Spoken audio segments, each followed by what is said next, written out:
नमस्कार दोस्तों, स्वागत है आपका हमारे चैनल पर। आज हम बात करने वाले हैं उस महान शख्सियत की जिन्होंने सिर्फ संविधान नहीं लिखा बल्कि करोड़ों लोगों के दिलों में आज़ादी की मिसाल जलाई। जी हाँ, हम बात कर रहे हैं बाबा साहब डॉक्टर भीमराव अंबेडकर जी की।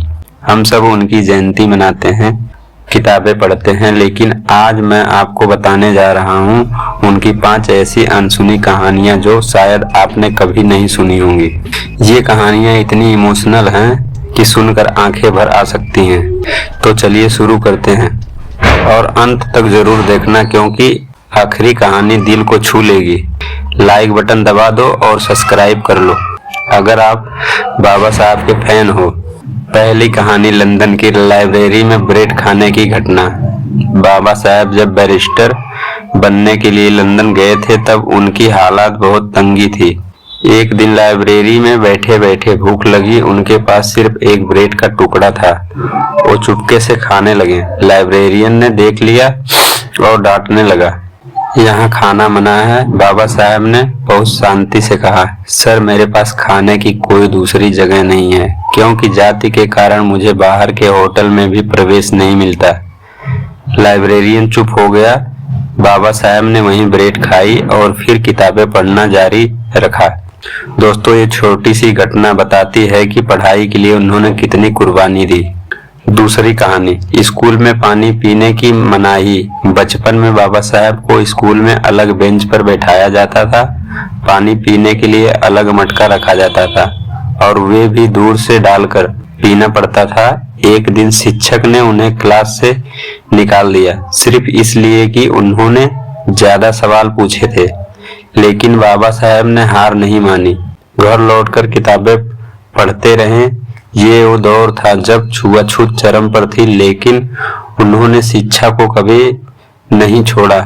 आज हम जो आजादी जी रहे हैं वे उन्हीं की वजह से है। तीसरी कहानी, दौलताबाद किले में अपमान। 1934 में अजंता गुफाओं के दर्शन के बाद बाबा साहब और उनके साथी दौलताबाद किले गए।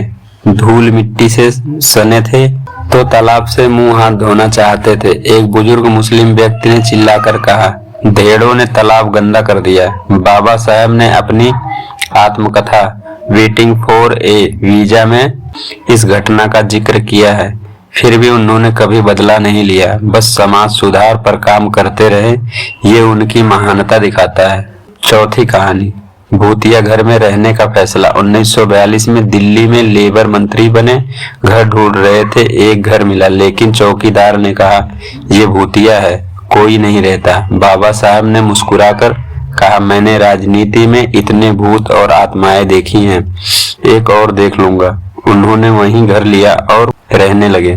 दोस्तों, उनकी हिम्मत और ह्यूमर देखिए। पांचवी और सबसे दिल को छू लेने वाली कहानी, आखिरी 24 घंटे। 6 दिसंबर 1956। बाबा साहब बहुत बीमार थे। आखिरी दिन उन्होंने अपनी पत्नी सविता से कहा, मुझे बौद्ध धर्म में दीक्षा दे दो। रात में उन्होंने किताबें पढ़ी, सुबह उठे, दीक्षा ली और शाम को दुनिया छोड़ दी। उनके जाने के बाद लाखों लोग रोए, लेकिन उन्होंने हमें एक ऐसा संविधान दिया जो आज भी करोड़ों को इंसाफ दे रहा है। बाबा साहब ने कहा था, मैं जन्म से हिंदू था, लेकिन मैं हिंदू के रूप में मरना नहीं चाहता। उन्होंने अपना जीवन सिर्फ हमारे लिए जिया। दोस्तों, ये थी बाबा साहब की 5 अनसुनी कहानियां। अगर आपको वीडियो अच्छी लगे तो लाइक जरूर करना, कमेंट में लिखना जय भीम और चैनल को सब्सक्राइब कर लो।